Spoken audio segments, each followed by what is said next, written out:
edificación del Segundo Imperio y la República errante. Silvestre Villegas, Rubén Ruiz y de Modera, Patricia Galeana. Silvestre Villegas es investigador del Instituto de Investigaciones Históricas de la UNAM, doctor en Historia. Pertenece al Sistema Nacional de Investigadores y entre sus principales obras se encuentra La deuda y la diplomacia, la relación México-Gran Bretaña y el liberalismo moderado en México. Rubén Ruiz es director del Centro de Investigaciones sobre América Latina y el Caribe, licenciado en Historia por la hoy Facultad de Estudios Superiores Acatlán, maestro en Historia de América por el Instituto José María Luis Mora y doctorante en Estudios Latinoamericanos. Patricia Galeana es historiadora, maestra en Historia de México y doctora en Estudios Latinoamericanos por la UNAM, catedrática de la Facultad de Filosofía y Letras, y ha impartido cursos en diferentes instituciones universitarias nacionales como en el extranjero. Es autora de más de 15 libros y actualmente directora general del Instituto Nacional de Estudios Históricos de las Revoluciones de México. Démosle un fuerte aplauso. Bienvenidos. Muchas gracias. Muy buenas tardes. Bueno, pues yo quisiera empezar por decirles que un pueblo sin historia es un pueblo sin memoria. Es como una persona con Alzheimer que no sabe de dónde viene ni a dónde va.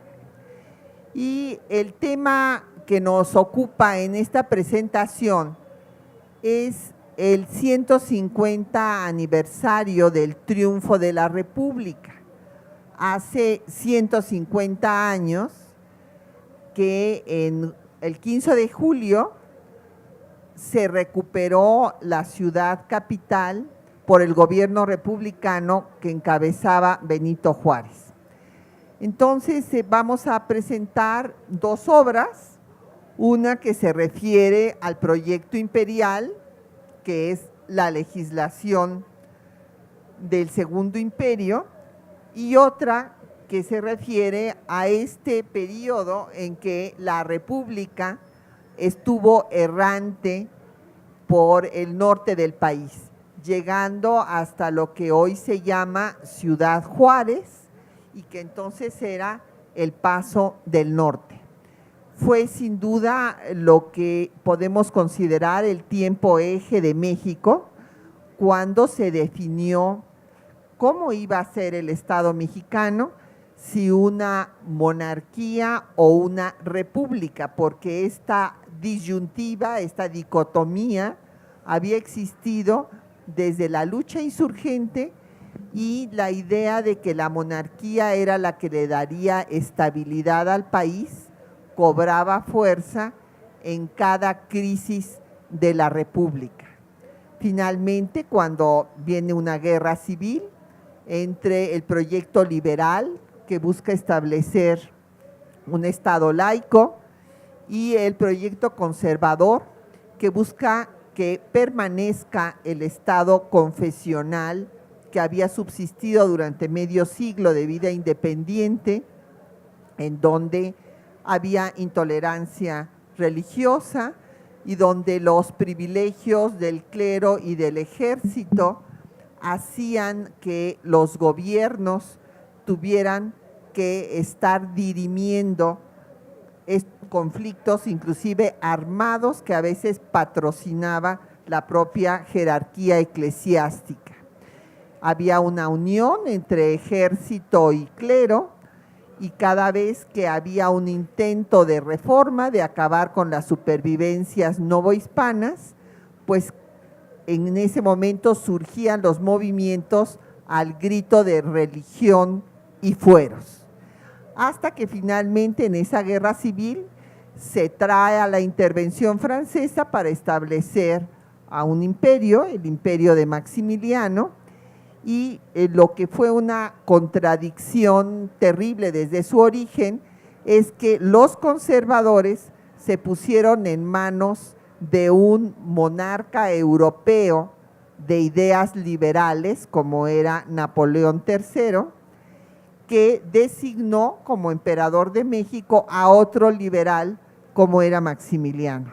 Entonces, como ustedes comprenderán, esta contradicción de origen hizo inviable al imperio y lo que vino a hacer con toda la legislación fue tratar de unir la idea de monarquía con la reforma liberal, puesto que ratifica toda la legislación reformista Maximiliano que había dado Juárez con las leyes de reforma.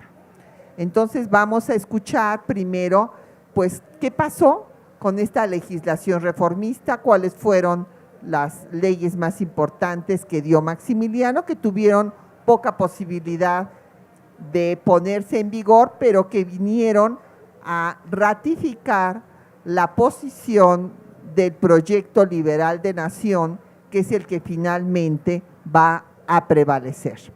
Entonces, primero le pediría yo al doctor Silvestre Villegas, que es coautor de este libro, La legislación del Segundo Imperio, en donde él nos habla del órgano que daba a conocer lo que sucedía en México por la parte republicana de José María Iglesias. Escucharemos al doctor Silvestre Villegas del Instituto de Investigaciones Históricas de la Universidad Nacional Autónoma de México. Muchas gracias, Patricia, por la invitación, gracias a las autoridades de la Ciudad de México y sobre todo a ustedes que están aquí en la plancha del Zócalo, aquí en esta feria del libro. Bien, este libro, que ustedes lo tienen aquí del lado derecho o izquierdo, la legislación del Segundo Imperio, está compuesta por 18 textos, 18 artículos, y yo me voy a referir fundamentalmente a 3. Participo en uno de ellos, pero no me voy a referir a mí mismo, voy a hablar de otras personas. Uno que me llamó mucho la atención es la aportación de Carlos Armando Preciado de Alba, que nos habla acerca de las dificultades que se sucedieron en Guanajuato para que se pudiera implementar esa legislación del Segundo Imperio que, como decía la doctora Galeana, se trató de llevar a cabo, se llevó a cabo durante un par de años. Y entonces, ¿qué es lo que nos dice el autor?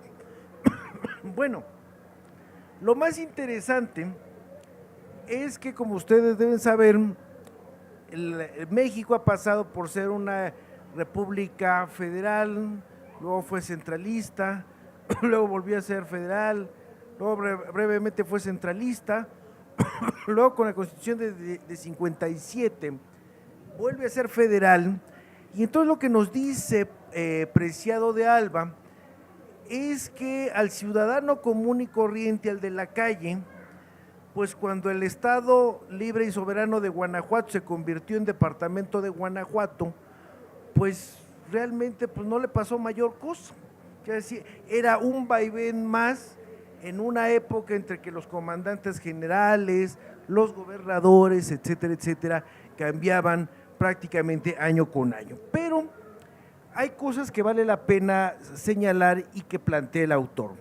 Uno de ellos, y va en relación también a lo que dijo Patricia, es que la autoridad fundamental, lo que vendría siendo el gobernador de ese Guanajuato, ese prefecto, va a ser un viejo liberal que era el general José María Yáñez.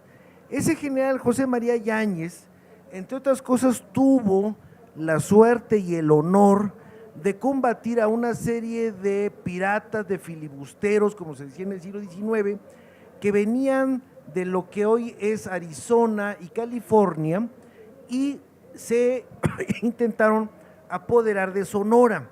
Acuérdense ustedes que la frontera entre México y los Estados Unidos, bueno, está delimitado por un tratado, pero bueno, es un enorme espacio abierto en esa época, y entonces José María Yáñez, con una serie de patriotas, logra expulsar a los filibusteros, y entonces él se convierte en prefecto del departamento. ¿Eso qué quiere decir? José María Yáñez también había sido el primer secretario de guerra del liberal Ignacio Comonfort, Y eso nos habla de que cuando llega Maximiliano, la idea no es echarse en brazos de los conservadores y clericales, sino por el contrario, recuperar estas figuras, y Yáñez es una de ellas. Bueno, la otra cosa que nos dice de Alba y llama mucho la atención es que las autoridades imperialistas de Guanajuato se les encomendó resolver el problema de la minería.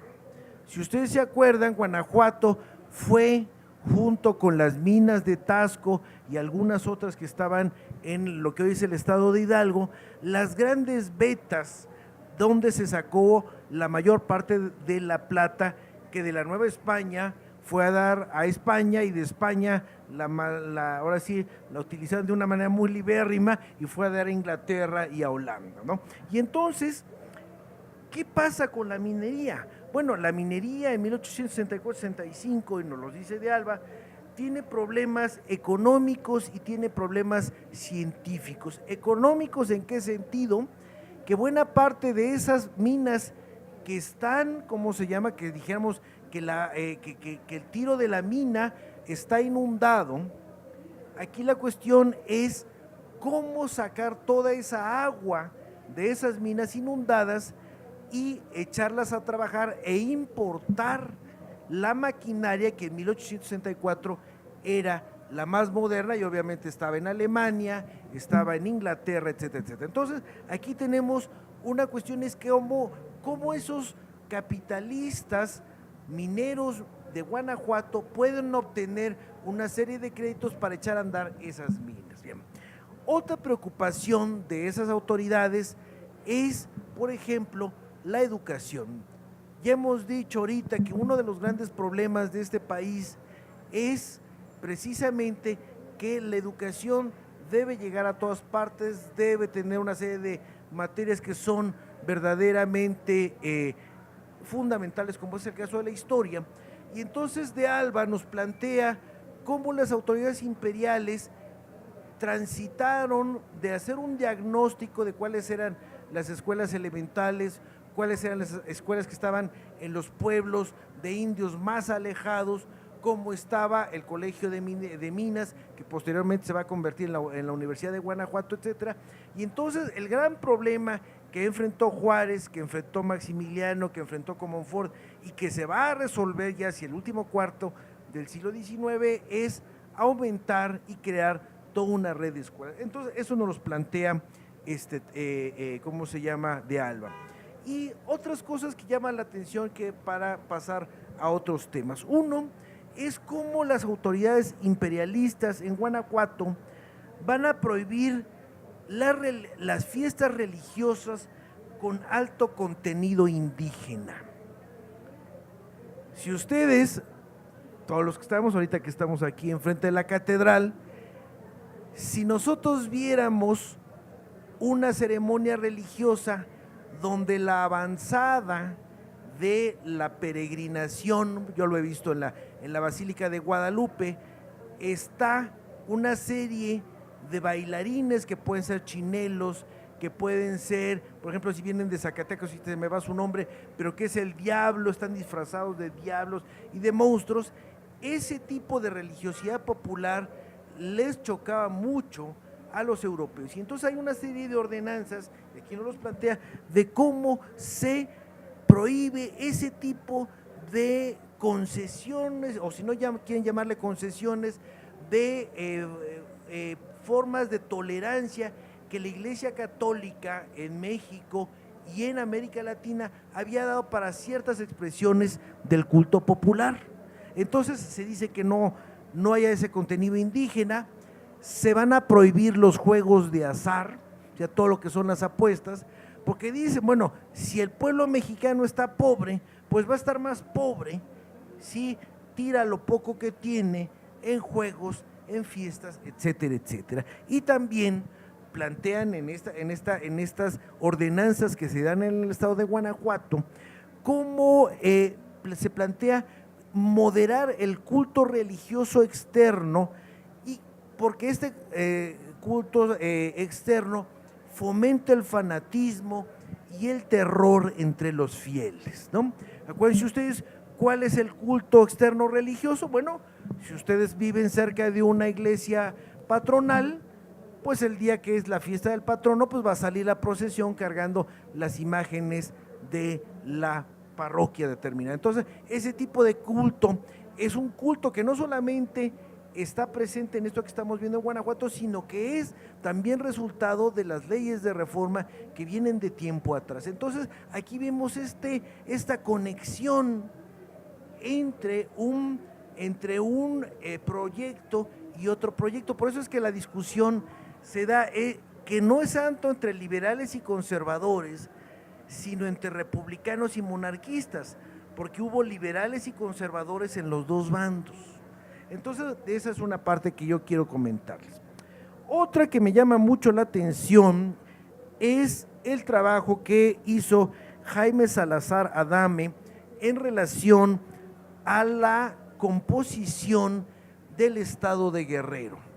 El estado de Guerrero, que nos queda aquí muy cerca, es un estado que desde la época prehispánica, pero sobre todo a partir de la colonia, es muy importante. Piensen ustedes que el gran camino, hay dos grandes caminos coloniales, que es el del puerto de Veracruz, pasando por las diversas ciudades, Puebla, Ciudad de México, y de la Ciudad de México hacia Acapulco, y el que va hacia el norte, que es el Real Camino de Tierra Adentro, que va a acabar hasta Santa Fe de Nuevo México.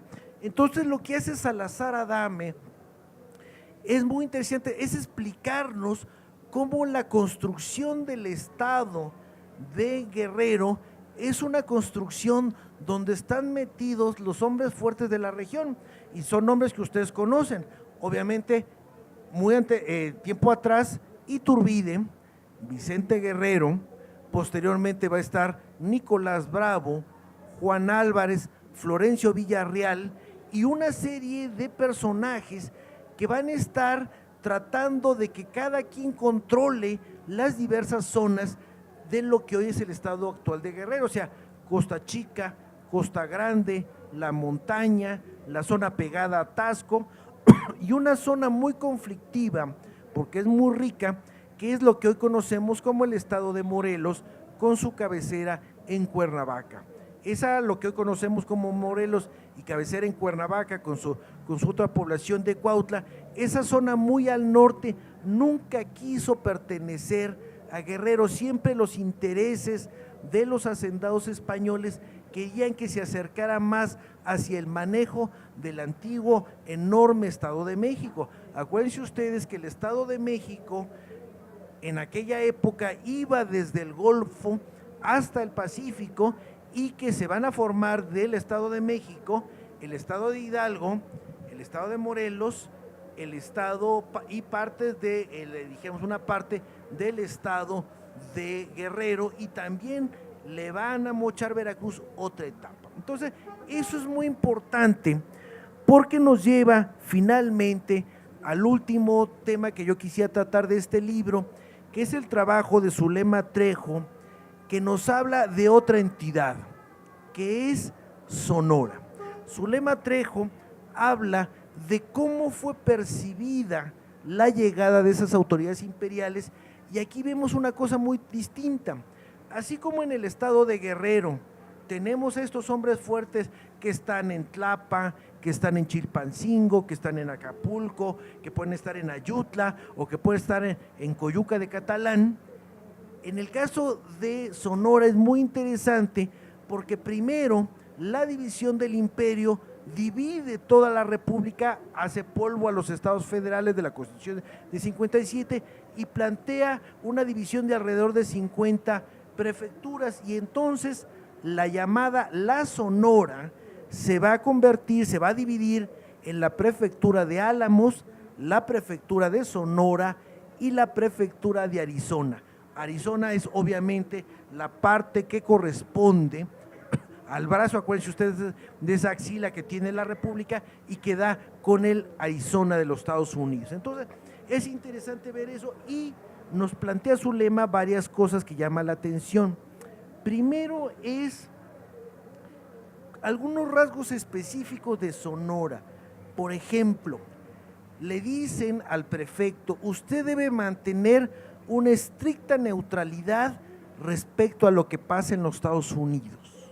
Pero no solamente eso, sino que le dice: no vamos a tener ningún tratado de extradición, o ustedes como autoridades sonorenses no van a poder extraditar a personas que sean requeridas por los Estados Unidos. Y finalmente le dice: no podrán asentarse ciudadanos de los Estados Unidos, y los que ya estén establecidos, ni modo. ¿Eso qué quiere decir?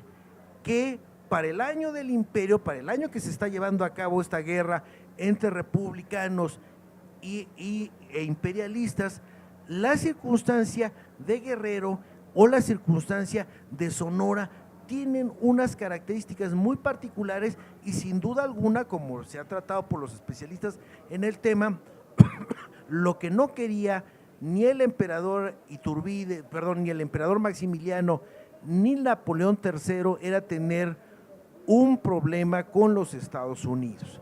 Acuérdense ustedes que la guerra de secesión termina en 1865, y a partir de ese momento las presiones en contra de la intervención francesa se hacen mucho más fuertes. Entonces, eso nos los plantea Zulema Trejo, además de otras dos cosas, y con esto ya termino para darle la plática a mis colegas. Uno es, por ejemplo, informar y facilitar las empresas mineras en Sonora.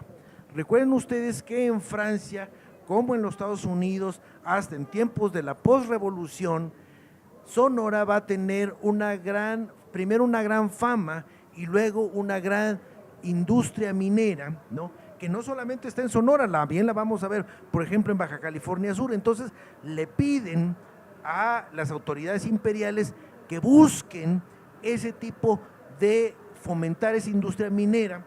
Y por el otro lado también llama la atención algo que va con un tema que a mí me gusta, que es el pago de la deuda. La deuda mexicana que teníamos con Inglaterra, con Francia, con España, en algunos momentos dados de nuestra historia se garantizó con la hipoteca de terrenos baldíos. O sea, esos terrenos baldíos eran los terrenos que podía tener la Federación o tenía el estado de Sonora o el estado de Chihuahua, y que se hipotecaban para que en un momento dado, si no se pagaba, decir, esto es mío. Entonces, minería, la conflictiva relación con los Estados Unidos y esto de los terrenos baldíos es muy interesante, y nos habla de esa conflictiva relación y de esa particularidad que es la República. La República no es homogénea, la República es un conglomerado de costumbres, de geografía, de población en distintos grados de desarrollo. Y si no, piensen cómo también en la actualidad nuestra relación con los Estados Unidos es muy compleja. Antes de las elecciones del sexenio, si a un funcionario le decían tenemos que cambiar el Tratado de Libre Comercio, lo hubieran cesado. Luego llegó Donald Trump y dijeron vamos a negociar el Tratado de Libre Comercio, y ahora están a punto de aceptar que a lo mejor ya no hay Tratado de Libre Comercio. Muchas gracias. Muchas gracias al doctor Silvestre Villegas. Yo quisiera destacar que la legislación del Segundo Imperio, para darles una idea del contenido del libro, se recopiló en 8 volúmenes. Imagínense, fue un gobierno que se dedicó a legislar en todo lo que ustedes pueden imaginarse.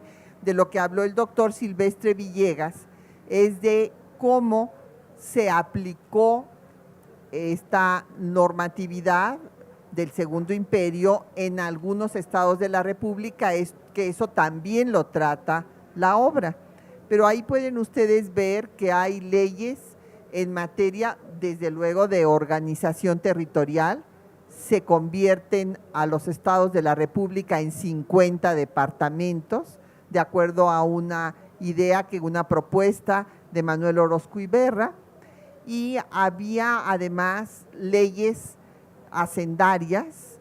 Al imperio le interesó muchísimo ver el sistema fiscal para que hubiera recaudación, porque acuérdense que se había comprometido con los franceses de pagarles una cantidad de millones de pesos como indemnización por todo lo que habían gastado en la intervención francesa, y todas las aduanas, que era de donde tenía el gobierno, los gobiernos, recursos, pues si el 50% eran para Francia.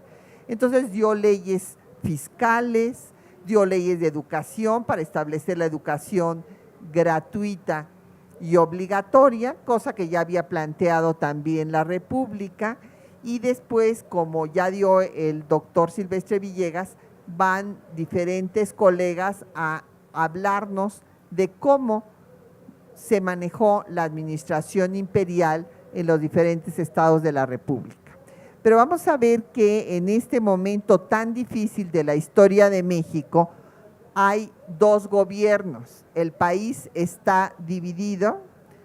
En la capital se encuentra Maximiliano en su castillo de Miravalle, así como había hecho en Trieste el castillo de Miramar.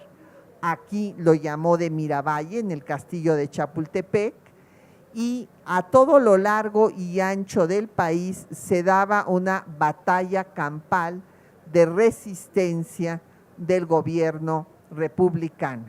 Y este gobierno había tenido que dejar la ciudad capital de México y se había ido al norte, y llegó un momento en que inclusive el imperio habló de que había dejado el territorio nacional, cosa que no fue cierta, porque le surgía acabar con la resistencia republicana, que fue terriblemente desgastante y que llevó a que finalmente los franceses se fueran por donde vinieron sin haber logrado su objetivo, que era el establecimiento del Segundo Imperio. Entonces, el doctor Rubén Ruiz Guerra, el maestro Rubén Ruiz Guerra, nos va a hablar de qué hizo el gobierno republicano, y él destaca, él también es coautor de la obra, y destaca un punto que es fundamental: la capacidad de organización que tuvo que tener el gobierno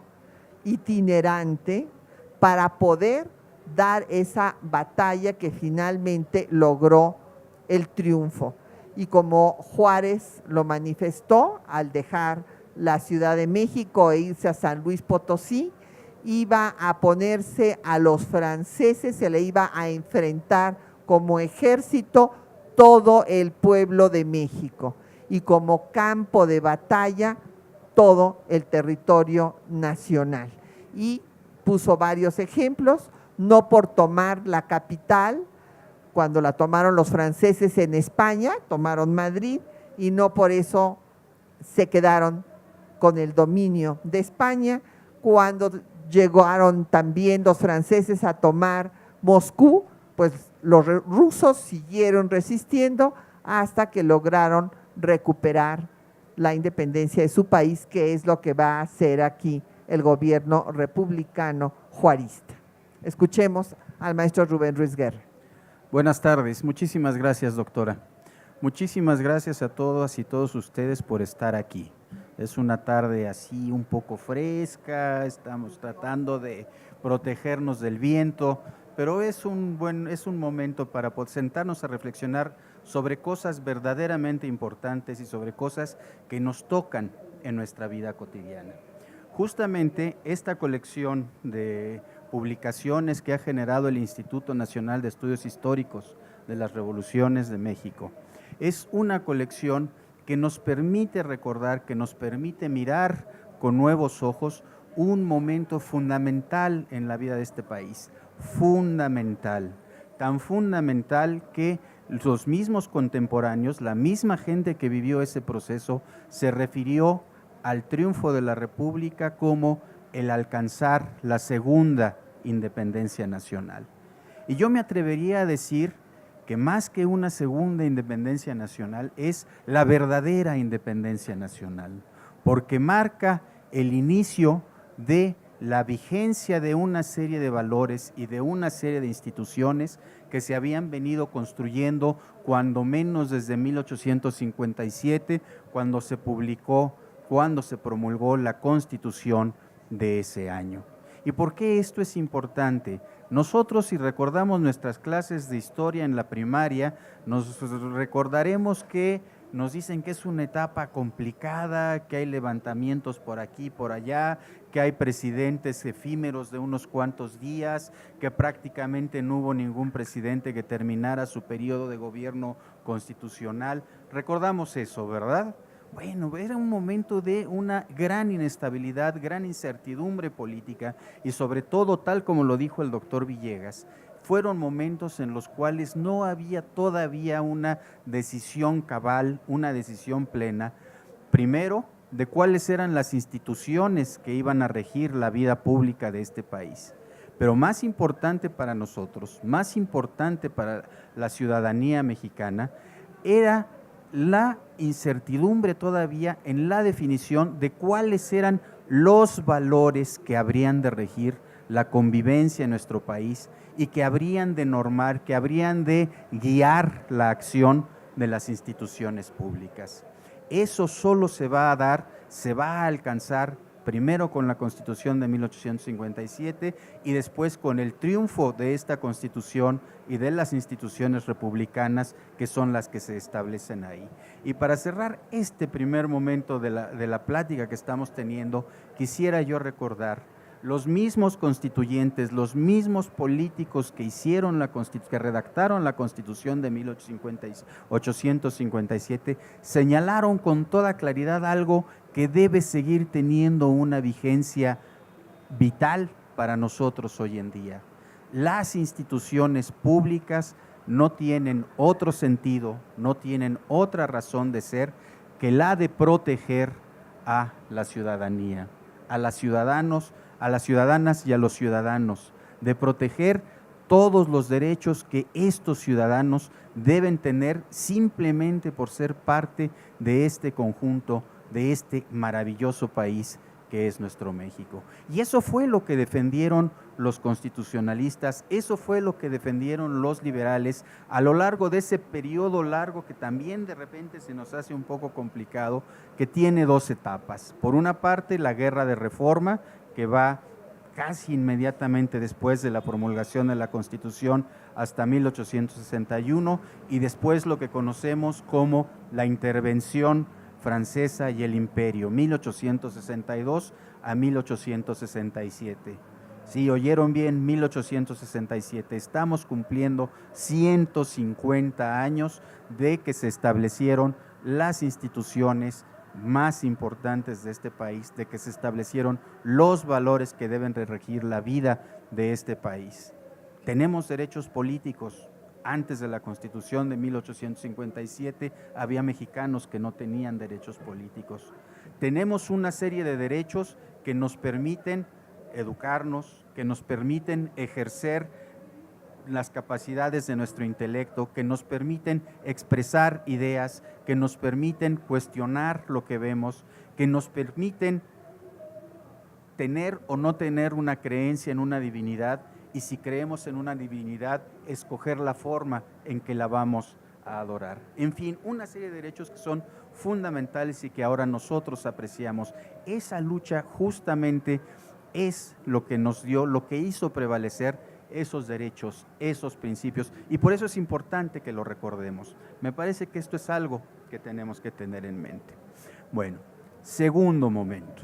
El libro que a mí me pidieron que presentara es uno que se denomina La República Errante. Y aquí también tendríamos que recordar algunas de las cosas que nos enseñaron en la primaria y en la secundaria y que nos insistieron en muchas ceremonias cívicas algunos lunes durante nuestra estancia en esas escuelas, ¿sí? Nosotros recordamos, por ejemplo, que hubo una gran batalla en Puebla el 5 de mayo de 1862, que es uno de los grandes logros, es una de las grandes gestas de nuestro país. Los mexicanos sí podemos, y no solo pasar al cuarto partido y al quinto partido del Mundial, sí podemos hacer cosas verdaderamente significativas para nosotros, como derrotar a un enemigo externo que se ha aliado con algunos mexicanos que quieren unas cosas que no eran lo que establecía la Constitución, ¿sí? Sí es posible que un ejército apenas levantado, con muchas carencias, formado por gente sumamente pobre, con armas rudimentarias o con armas de hace muchos años, pueden vencer al ejército más poderoso del mundo en ese momento. Esos somos los mexicanos y eso tenemos que recordarlo. Y así como eso, también tendríamos que recordar esta otra parte de esa gesta, que fue que el pueblo mexicano se levantó en armas, no para tratar de salvar lo que desgraciadamente nos sucedió de la caída de edificios y casas, sino para tratar de salvar las instituciones de nuestro país. Y fue un pueblo que se levanta a defender sus instituciones y que crea un sentido de pertenencia, un sentido de identidad. Ese es otro elemento muy importante de esta lucha. Los mexicanos empezamos a sentirnos como parte de un todo, de un complejo histórico. Los mexicanos desde Sonora y de Tijuana, en Tijuana no existía, desde Sonora y Baja California hasta Yucatán, y desde Tamaulipas hasta Guerrero, Oaxaca y Chiapas. ¿Eso qué quiere decir? Que se estaba construyendo nuestro país y por eso tenemos que estar muy contentos al celebrarlo. El texto que a mí me pidieron que presentara habla de otro aspecto de ese proceso de construcción del ser nacional. Cuando, después de la defensa de Puebla en 1862, la intervención francesa se reestructura, envían más tropas, cambian a sus mandos, hacen nuevas negociaciones con sus aliados aquí en México, ¿sí? Viene un siguiente momento, otra gran batalla de Puebla, que más que batalla es un sitio que terminará en mayo de 1863, exactamente un año después de la gesta encabezada por Ignacio Zaragoza el 5 de mayo de 1862. Con la caída de Puebla en ese momento, el ejército francés ya tiene paso franco, ya tiene un paso que se puede hacer fácilmente hacia la Ciudad de México, que ha sido la sede de los poderes de este país, pues desde antes de la independencia. ¿Y qué es lo que va a suceder? En una decisión muy difícil, el gobierno constitucional, el gobierno que está defendiendo la Constitución, decide dejar la ciudad capital e ir migrando hacia el norte del país en la defensa de las instituciones. Es una retirada, vamos a llamarlo con toda propiedad, estratégica. Es una retirada que permite salvar a aquellas personas que conforman, que representan los distintos poderes en el país, que es una retirada que permite salvar los archivos en donde se guarda la memoria y el registro de la acción de las instituciones mexicanas, y es una retirada además que permite reconstituir, reconformar una serie de alianzas que permitirán dar, entre otras cosas, recursos tanto económicos como recursos humanos y recursos militares para la defensa de la nación. Es ese periodo cuando en 1863 el gobierno deja la capital y avanza hacia el norte del país hasta el triunfo de las fuerzas republicanas en Querétaro en 1867, que se le ha dado este nombre de la República Errante, la República que va cambiando de sede en el ánimo de poder ejercer mejor, de poder organizar mejor, de poder salvaguardar mejor las instituciones y hacer la defensa del país. Esto es algo que tenemos que tener muy presente. Ahora bien, habrá algunos críticos que podrán decir, pero ¿por qué se fueron? ¿Qué temían? ¿Por qué no se quedaron a defender la Ciudad de México?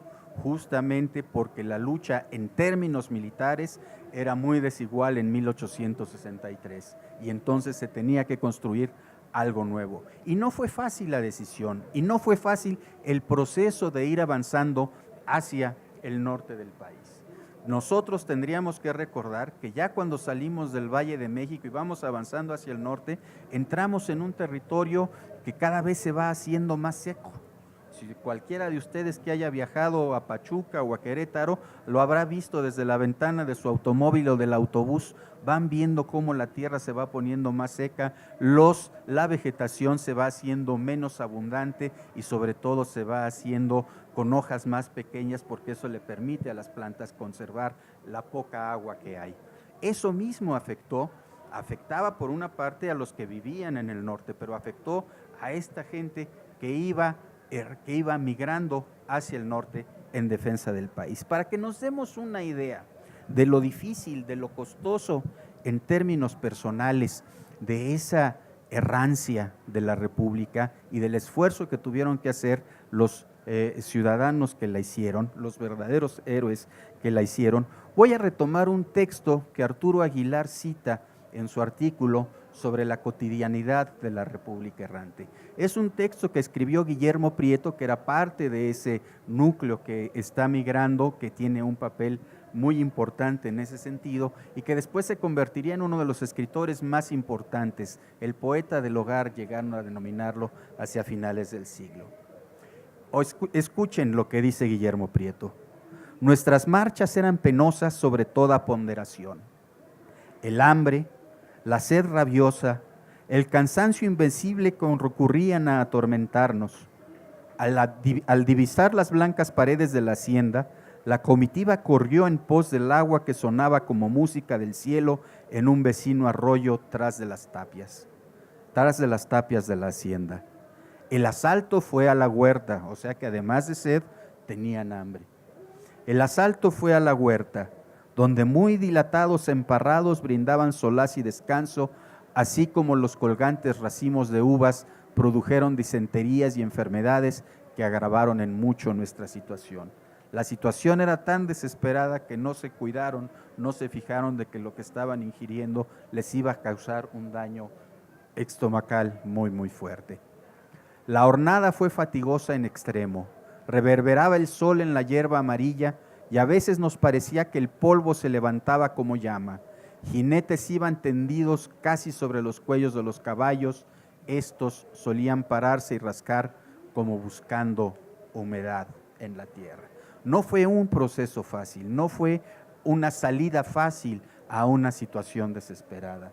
Fue una salida muy costosa en términos humanos, en términos de lo que vivía cada uno de los mexicanos, de los que estaban defendiendo las instituciones republicanas y que estaban migrando hacia el norte.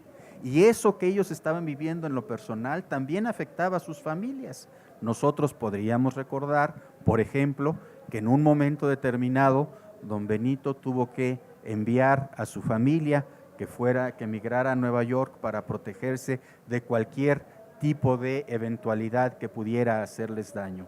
La estancia en Nueva York fue muy costosa para ellos en términos personales. 2 de los hijos más queridos de don Benito fallecieron allá. Pero lo que estoy diciendo es entonces que esta fue una cuestión muy, muy costosa para quienes la emprendieron. Pero ¿qué fue lo que hicieron mientras estuvieron errando? Lo que hicieron fue, ya lo adelantó la doctora Galeana, fue reorganizar la lucha, obtener recursos, canalizar esos recursos para poder conseguir armas nuevas que pudieran servir para la defensa, distribuir los recursos que se hacían. ¿Por qué? Porque mientras los ejércitos, mientras las guerrillas estaban luchando, se necesitaba alimentarlas con armas, con parque, para poder hacer la lucha. Y todo eso eran de las cuestiones que hacía el gobierno que estaba en la errancia. Pero sobre todo le daba un elemento fundamental, le daba una presencia institucional. No era un gobierno que se desapareciera y que después reapareciera por no sabemos qué razón.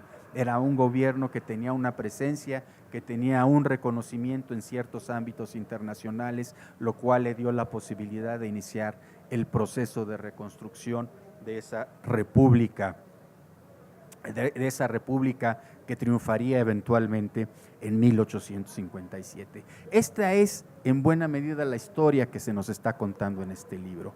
Hay varios capítulos del libro que nos hablan de otros aspectos. Ya lo dijo el doctor Villegas, la república fue algo muy complejo, una gran reunión de distintas voluntades, de distintas decisiones, de distintas miras políticas. Y entonces, como siempre que sucede eso, siempre hay, digámoslo de alguna manera, forcejeos para ver cuál es la visión, cuál es la forma, cuál es el mecanismo que habrá de triunfar. Tenemos que reconocer que en todo ese proceso, la figura de don Benito, en su defensa tenaz, en su defensa incansable, en su defensa sin tregua, fue quien pudo encabezar el proceso de mantener y de hacer triunfar los valores y las instituciones republicanas. Me parece que ese es uno de los elementos que tenemos que tener en cuenta. Por supuesto, ya se dieron cuenta, soy un convencido juarista. Sí, soy un convencido juarista y creo que debemos de serlo todos los mexicanos si logramos entender que tuvo un papel muy importante en la construcción de un sentido nacional, de una institucionalidad nacional, que tuvo defectos como todos los seres humanos los tuvo. Sin embargo, sin el papel que él tuvo en nuestra historia, no tendríamos, y así lo puedo decir categóricamente, las instituciones y los valores que las guían hoy en día, que son algunos que nos permiten estar aquí reunidos sin ningún problema, sin ninguna cortapisa y siendo beneficiarios del trabajo de las entidades públicas que pueden apoyar este tipo de esfuerzos. Muchas gracias.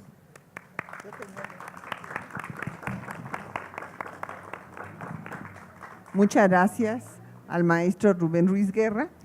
Sí, en efecto, como él destacó, fue, así lo dijo Juárez cuando regresó a esta ciudad en 1867, la segunda independencia de México. Y quiero decirles que fue un proceso muy importante de cohesión nacional, porque originalmente la mayoría del país estaba influenciado por la Iglesia Católica, que había sido jugado una parte decisiva para que viniera la intervención francesa y el Segundo Imperio. Entonces, cada vez que ganaban los franceses, había repique de campanas, había te deums, inclusive en Puebla reciben al general Forey un año después de la victoriosa batalla de Puebla, después del sitio al que ya hizo alusión el maestro Rubén Ruiz Guerra, pues el general francés Aquiles Forey entra bajo palio a la Catedral de Puebla. Y entonces la iglesia había dicho que los franceses venían a salvar a la religión de la persecución de Juárez y los liberales puros que eran considerados como Satanás. Y el pueblo vio, después desconcertado, como esos franceses entraban en conflicto con la jerarquía eclesiástica y resultaban igual de liberales que los juaristas, porque Forey lo primero que hizo cuando tomó esta ciudad fue declarar que Napoleón III vería con muy buenos ojos el establecimiento de la libertad de cultos, ese principio esencial de las sociedades modernas. Entonces, esto por una parte, este desconcierto de que los salvadores de la religión entraran en conflicto con la jerarquía eclesiástica, y por otra parte, el que los franceses, como todo ejército de ocupación, violaron todos los derechos violables de las poblaciones que arrasaban, como el señor Dupont, que empezó a barrer poblaciones que apoyaban a la resistencia republicana, pues entonces eso hizo que la gente se uniera y que rechazara en forma espontánea la ocupación de Francia, y esto sirvió de factor de integración a la nación mexicana, que a diferencia de cuando se dio la guerra de conquista territorial que Estados Unidos infligió a México y en la que le quitó más de la mitad de su territorio, donde había habido estados que no colaboraron ni con un hombre ni con un peso para defender al territorio nacional, porque consideraban que era un territorio desértico, alejado, que no les afectaba. Inclusive Yucatán, el padre de Justo Sierra O'Reilly, no Méndez, en ese momento estuvo negociando la anexión de Yucatán a Estados Unidos. Así es que en ese panorama, pues no se dio una cohesión nacional. Por eso cuando Ocampo dijo que no se firmara el tratado Guadalupe Hidalgo, en el que México perdió más de la mitad de su territorio, no le hicieron caso a Ocampo, que decía: organicemos en forma de guerrillas. No tenemos un ejército para hacer frente en este momento y derrotar al ejército estadounidense, pero podemos organizar guerrillas, desgastarlos y que se vayan sin que se firme este tratado, que para Ocampo era el despojo más grande de la historia. No tuvo eco, hubo otras voces como Mariano Otero, por ejemplo, que también apoyó esta posición, pero la mayoría tenía temor de que triunfara el All México, que se llegó a plantear en el Senado de Estados Unidos. Y si no lo hicieron fue por racismo, porque consideraban que en México se habían mezclado las razas, con esto se habían degenerado, y que además la población mexicana había sido educada por la corrupta Iglesia de Roma. Entonces no prosperó el All México en ese momento, pero sí se perdió la mitad del territorio nacional. Y en cambio, contra la intervención francesa, a los que primero recibieron con flores y con te deums y en fin, fiestas de celebración, después empezaron a rechazar, y finalmente este sistema de guerra de guerrillas sí cundió por toda la República, y fue lo que hizo que triunfara el proyecto liberal y que se lograra la segunda independencia de México.